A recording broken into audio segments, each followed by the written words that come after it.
Hello everybody and welcome to Peas Presents on Lapis Lazuli. Now, this noted rock, yes, I said rock.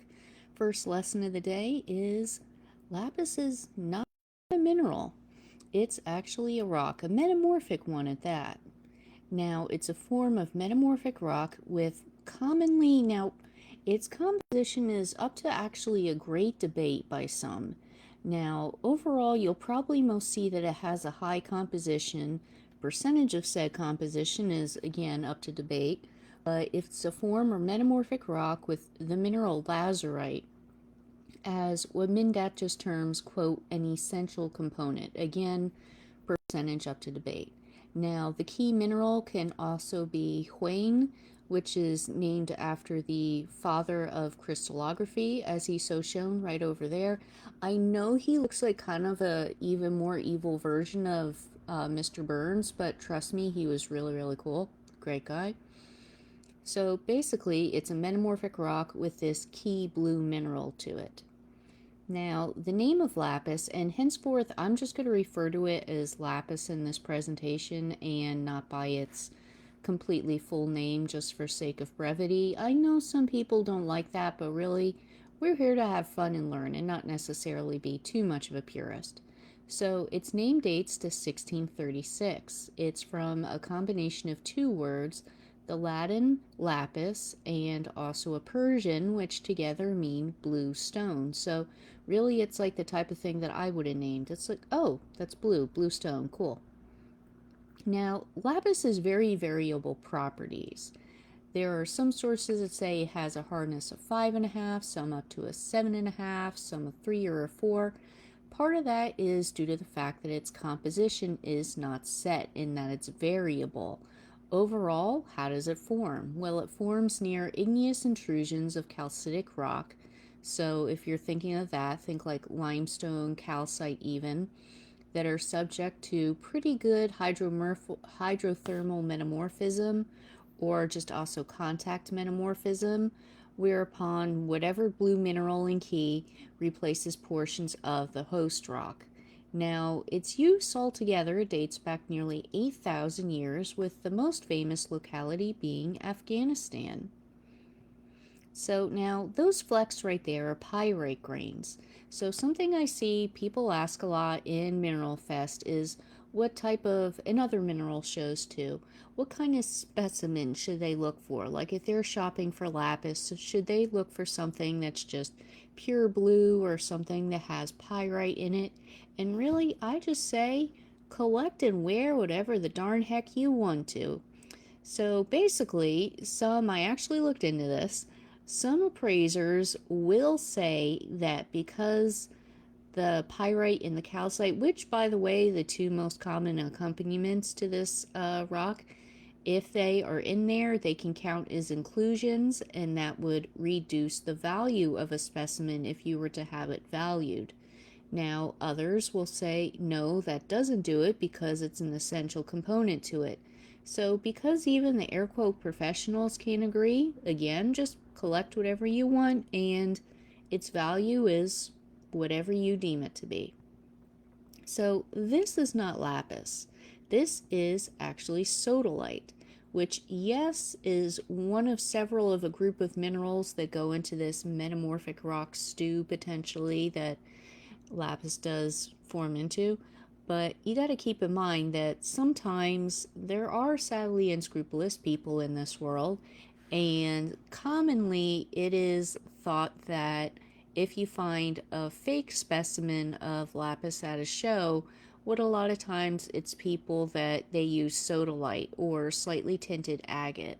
So just keep in mind if you're out there shopping, familiarize yourself with sodalite or agates.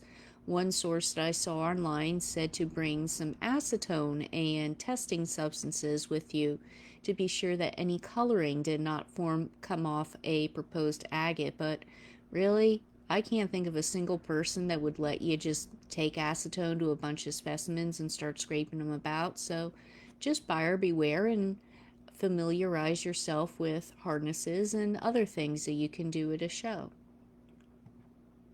Now, one thing that lapis can do, well, potentially do, First of all, lapis is perfectly safe. Oh my good golly, the internet never disappoints, and the weird stuff that I saw just image searching for this is crazy. So, which is why I've pretty much just taken to sticking with Shutterstock for these things. There's this one individual from a fairly noted site that was saying that I'll just phrase it as only certain kinds of people can wear lapis because others are naturally allergic to it. That is a load of crap. Now, wearing lapis is perfectly safe, but key thing that you have to keep in mind is that it does contain pyrite, which is where the big if pops in. So now, when you clean lapis, do not submerge it fully for substantial periods. Do not get it wet, more or less. Also, don't feed it after midnight too. If anybody gets that reference, if you're my age or so or older. Now, another thing to do is store specimens of lapis in an area of low humidity and also store them out of the sun. So, what does that whole entire humidity moisture thing do?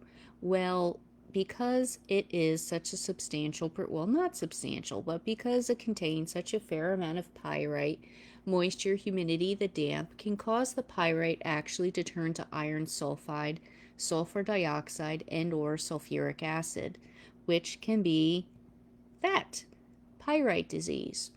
So, this is something that is found sometimes in museums and other large collections if you don't technically really take care of your specimens to the degree that you're aware that they should be. And basically, this sort of decomposition can actually spread and expand over to other specimens. No, I'm not saying that all of a sudden you like go scrub this lapis like jewelry or something that you have and it gets it wet and then all of a sudden boom it turns into a puddle of sulfuric dioxide and sulfuric acid and melts through your floor. No, that's not going to happen. We're talking prolonged exposure here. So, some uses of lapis. Overall, today it is used mostly as an ornamental and collector's stone, but let's see how it is throughout time. And just one thing with this is keep in mind that what a certain culture would term as what we may say art or an artifact, to them, that's not how they would phrase that. A good example of that is the funerary mask of Tutankhamun, which is on left.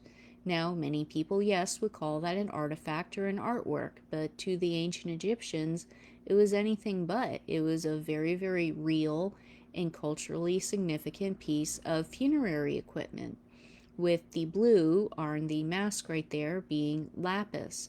Also, too, there's lapis on the scarab beetle right there, top middle, on the eye of Horus, top bottom, and on actually Anubis right there. That's the jackal-headed fellow in between the scales, which were a very common motif in ancient Egyptian art and design. Now, this is an illustration of the Gate of Ishtar, which was basically a very, very important gate in the city of Babylon. Now, it no longer stands. So this again is just an artistic representation. Parts of this gate are in some museums. Like I'm pretty sure there's one in the Met right now. But this is just to show you how really valuable and sometimes rare lapis has been. While yes, it is something that you can see a lot, it still isn't always the easiest or cheapest thing to get a hold of.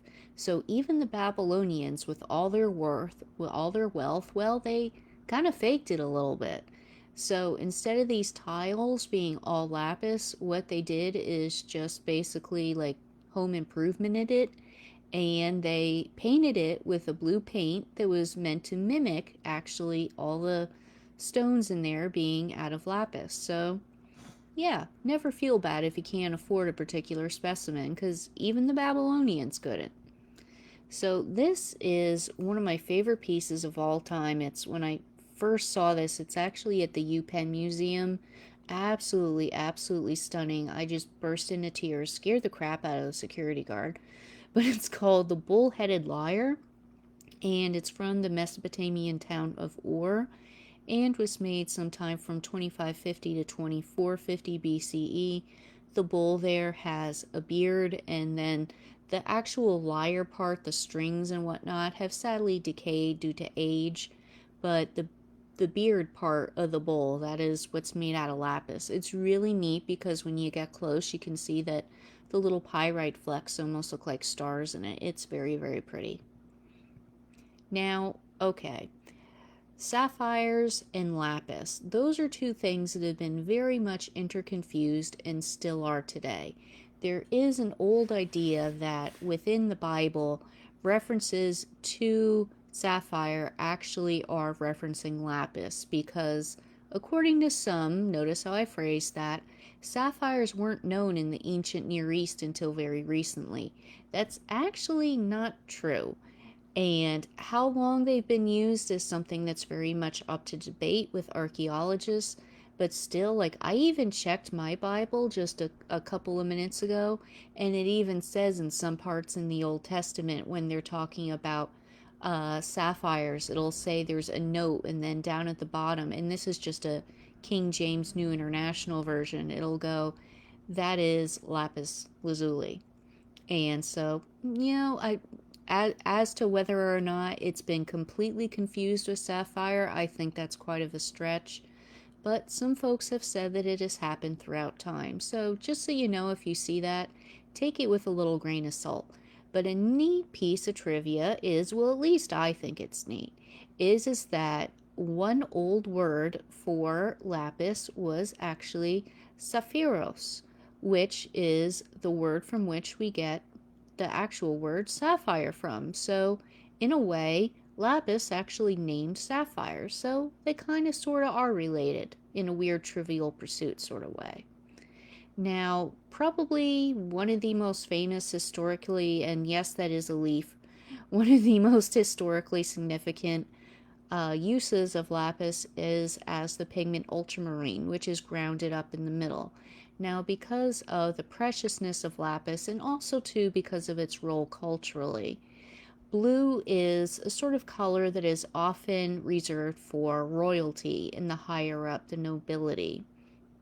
And so, like, if you ever think of the phrase blue-blooded, that's kind of a reference to it.